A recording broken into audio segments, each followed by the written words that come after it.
it had been revealed to me that a particular person would not serve me well. With that being said, I have a stalker. I see you watching. Yes, as you should. If I was you, I would watch me too. This is for the girls on the grind. This is for the girls that'll work full time. This is for the self-made girls. You're the self-paid girls, but I never let them change your mind. Hey you guys, welcome back to my channel. I am Truly Blessed, and today I wish you peace, purpose, and prosperity like every other day.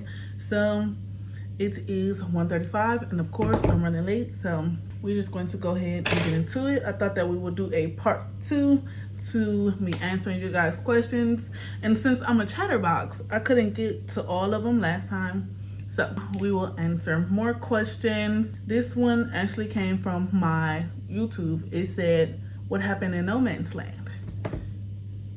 The point of me saying that I didn't want to discuss it in the No Man's Land vlog, it was because I did not want to talk about it. If you guys don't watch my vlogs, then you probably have no idea what she's referring to. But I started a vlog.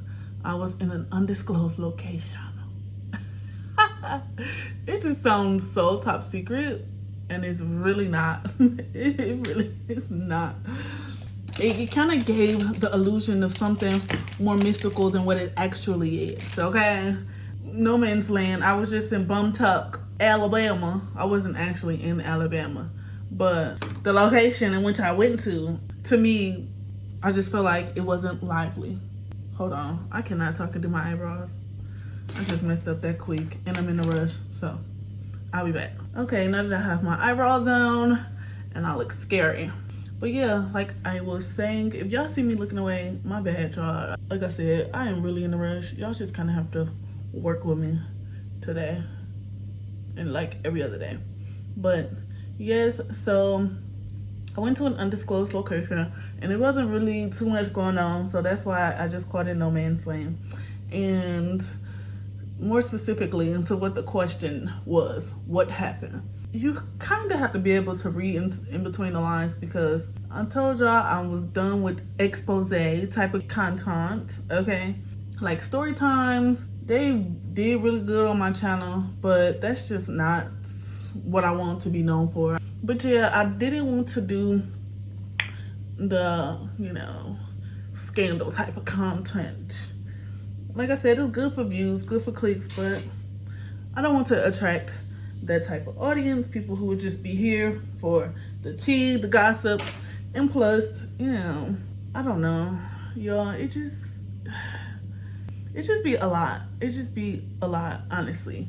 And with that being said, you guys, I have a stalker. And I was going to start off with a whole new YouTube channel.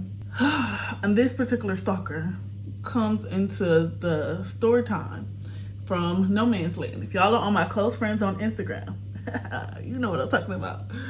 Yeah.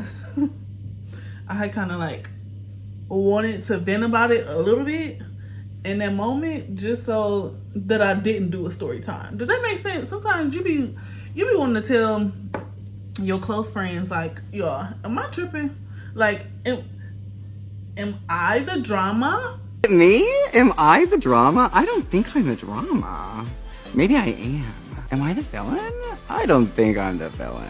Okay, I be having to know, like, am I the drama? Sometimes we just be needing validation to know that we're not crazy, because people will try to play you like you're crazy. Okay, hold on. Where's my lip liner? Okay, I still don't know what my lip liner is, so I guess we're just going to have to continue to finish getting dressed, because for like the third time this video, I'm in a rush. But once I posted on my close friends and kind of vented a little bit, it was very subliminal, so I didn't go, play by play on what happened. But I got it off my chest just a little bit, enough to be over it, to where I no longer wanted to run to my YouTube and expose these characters. So after I done that, I felt a little better, which is good. Sometimes you just need to spill like just a drop of tea, not too much, in order to not, pour out the whole doggone kettle pot.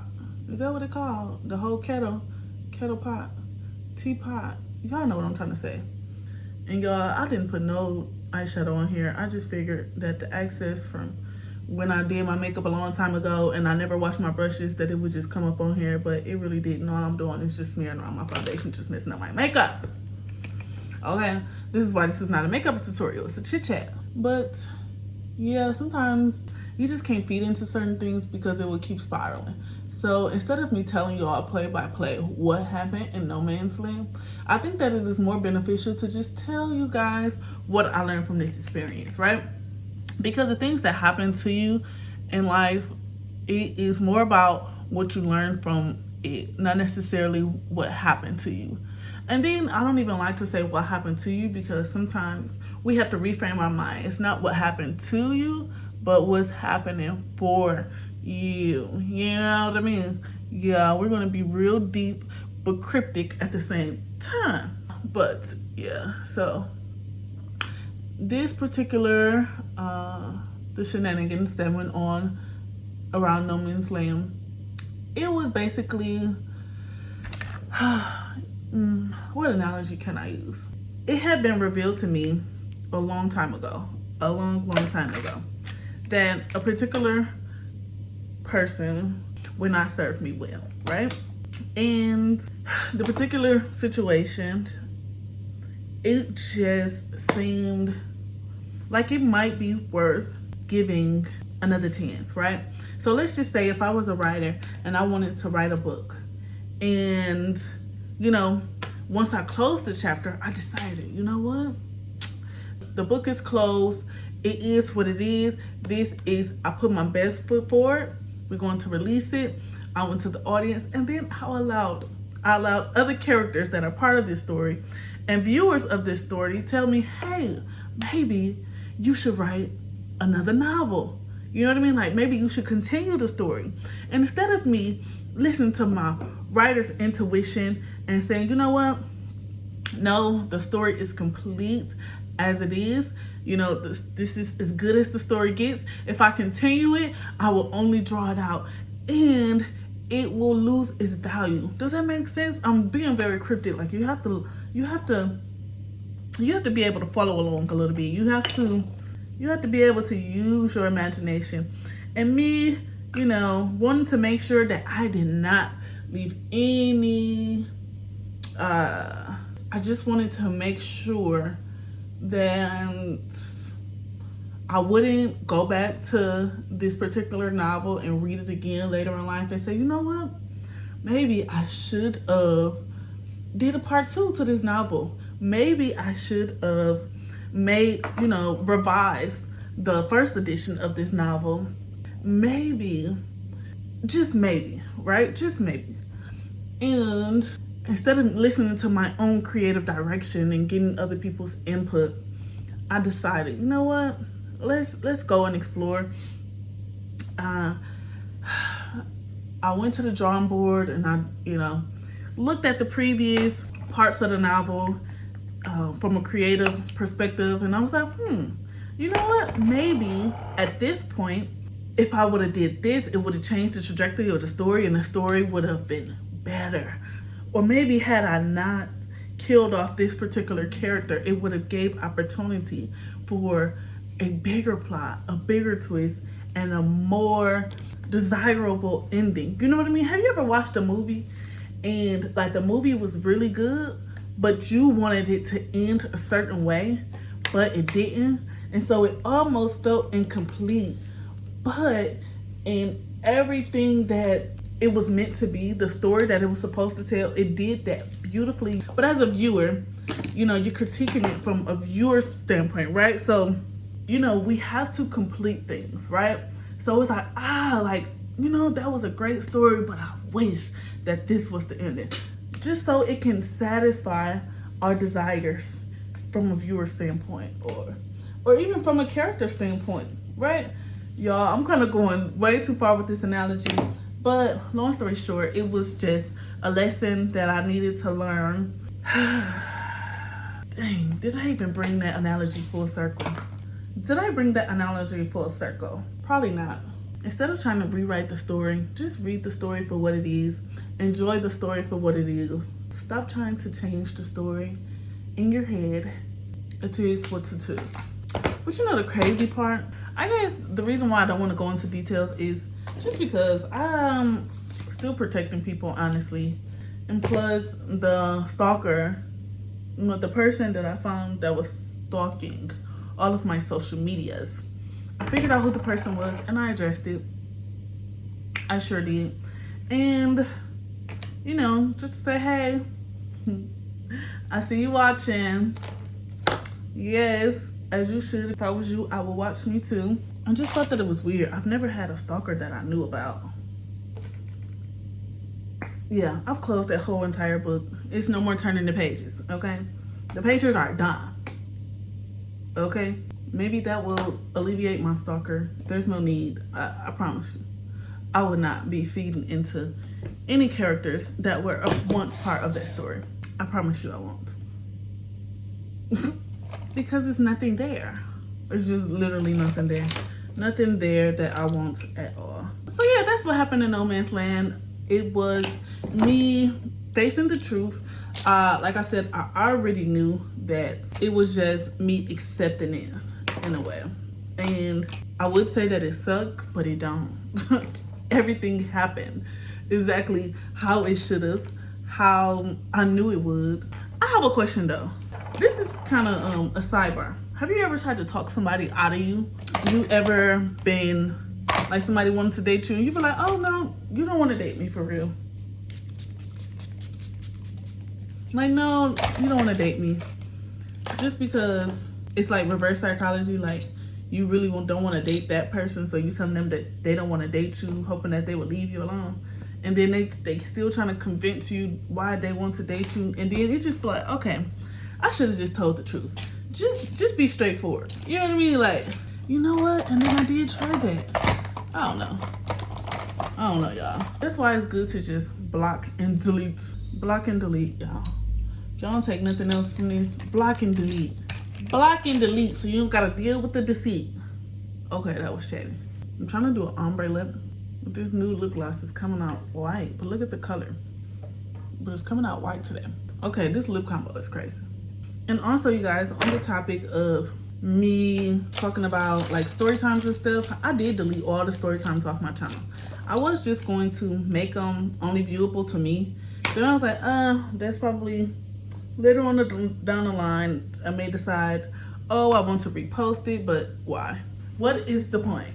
I don't think you really get anything, or me personally, I don't get anything on exposing people and in turn exposing yourself. Does that make sense? Because you really, when you try to expose people, you really are just exposing a version of you or a past version of you. And it's okay because we all are learning. But it just, I can tell y'all what I learned from a situation without giving you the play-by-play. Sometimes maybe it's needed. I could see some cases, but when I did it, it definitely was not needed. I honestly was just doing it for views. Let's just call a thing a thing. I know that the algorithm or viewers like that sort of thing. And I did want to put teaching points on it to try to, help you guys in dating life. But baby, I don't got it all figured out, if I'm being honest. And literally, I just made a video last week talking about my dating stuff. And it's a woman's prerogative to change her mind. I think Betty Wright said it right. I think, was it Betty? Betty Wright said it's a woman's prerogative to change her mind. Okay, yeah, absolutely. So I don't want to be over here giving y'all advice. And I'm single. Well, I'm not single anymore, y'all. See, that's what I'm trying to tell y'all. That quick. I went from not in a relationship to I am exclusive with somebody. And I don't know if y'all caught it, but when I was talking on my last chit chat, I was talking about seeing the difference about a man who is very serious about you and a man who's not serious at all. And yeah, I already knew that this man was very serious about me. I just had to decide for myself if I want to block my blessings, trying to put myself in a box or trying to put my partner in a box on what I thought this person would look like, everything, right? I think that the problem that a lot of us have is trying to manifest a man. The problem that you got trying to manifest a man is manifesting a man, because I've learned that a lot of things that I had on my list were very shallow, and I got that from outside media. None of that stuff was really important to who I am as a human being, who I aspire to be as a wife, who I want to be, who, you know, have children with, how I see my family in the future. A lot of those things did not matter to my future self and to my future kids. Like, you know, he has to make a certain amount of money a year because I make 6 figures. I want him to make 6 figures. I think that that is really not important to women. Women, we can live off love alone. We have just gotten away from our true essence, in my opinion. We have just gotten away from our true essence because we have just been killing it so much in the workforce and business that we want an equal partner monetarily. But I think that what will actually make us happier is who this person is characterized. Now, I'm not saying not to have standards, right? But I've dated men of affluence, and their demeanor is very much so, I make a lot of money, what else do you want from me? And it's like, hello, I'm not being fed emotionally. And when you're, as a woman, we are emotional creatures, so we have to be fed emotionally. And I'm just learning that I would rather have the emotional, mental support and the physical presence of my partner, you know, as a husband and as a father, versus someone who's always working. They just closed off with the door closed in the office, don't even pay you any attention. The only time that y'all are together is for 10 minutes a day, even though y'all live together to eat a meal. It's just almost like, okay, but is this the same person that's going to show up for the kids? Are you so stressed out from making 6 figures a year that you don't even find time to interact with our children? Like, that is way more important to me than you making money. Making memories with me, making memories with your children, or with our future children, is going to be way more important than making money. Not sorry. So I know that there was a subject on if you would date a bus driver. Baby, I will certainly date a bus driver. You hear me? Okay, I will certainly date a bus driver. And I think that I knew that all along. But on my wish list for a guy, right, I had all these things. I literally had it broke down to financial, mental, physical, what he looked like physically, what he would be like mentally, what his finances would look like. He would make the same amount of money as me or more. He will have this, or more, what I have or more. I get the mindset, you guys. I get it. But like, I would still entertain people who may not have met the financial requirements, but they were still good people at heart. And I'm sorry. I'm a lover. I don't want you to like have absolutely nothing going on though. You can't come over here with absolutely nothing. Immediately, no. You should be self-sufficient without me. And that's just period. I'm not just picking up trash off the street. Okay, I'm not gonna go to the corner to the man with the sign talking about we'll work for food. No. I just need me somebody who is hardworking, loyal, faithful, good, kind individual at heart, family oriented, has goals, aspirations, obsessed with me. Please be obsessed with me. Okay.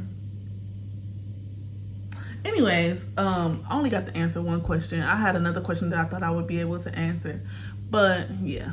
I hope that this was not all over the place. Y'all, one thing I want y'all to know. This is not relationship advice. I have no relationship advice to give you. Okay? I have life advice, okay? The life advice is to follow your intuition. Your intuition will always be smarter than your mind. Like, we think that we need all these things, we need all these boxes checked, but I promise you, follow your heart. Your heart is actually smarter. Where did I read that at? I read that in a book as well. Was it Way of a Superior Man? I don't know. I can't remember. I had read that in a book as well. If I figure out which book, I think it was a book by Deepak Chopra, which he's very off into spirituality, which I no longer practice New Age spirituality. But I think that is very much so too. We put a lot of emphasis on logic, knowledge, brain work, but really your heart deep inside, we know. We lie to our mind, lies to our heart. I feel like we can feel when somebody is good for us, honestly. But our mind will trick us into believing that this person is good for us when they really not.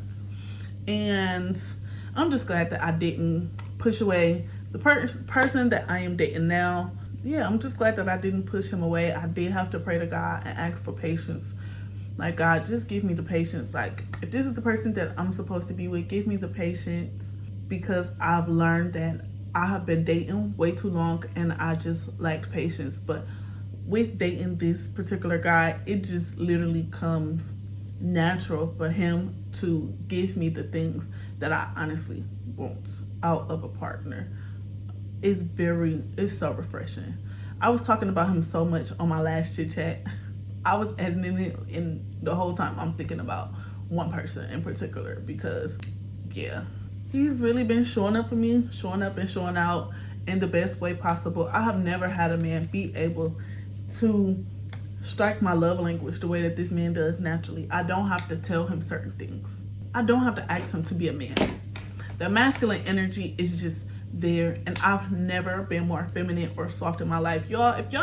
I told y'all this wasn't relationship advice, but if y'all take any relationship advice, be with someone who allows you to rest in your femininity. Like, literally, I never knew how important that was. I feel so much value. It's when dating this man. I sent my cousin pictures of us together, and she was like, he literally sparked something in you, like, you're glowing. And she was like, I'm rooting for him. And you know what? I'm rooting for him too. And I just love that he respects my boundaries when it comes to like the physical part of our relationship, if y'all know what I mean. I am very intentional at this season in my life. We are taking things at the pace that it needs to go. I had so many more questions that I thought I'd be able to get into, but I'm such a chitter chatterbox. I'll probably answer the other questions later on today, but let me hurry up and go because it's 2:08, and maybe I will finish up the chit chat. Until next time, I wish you peace, purpose, and prosperity, and I will see you guys later. Bye.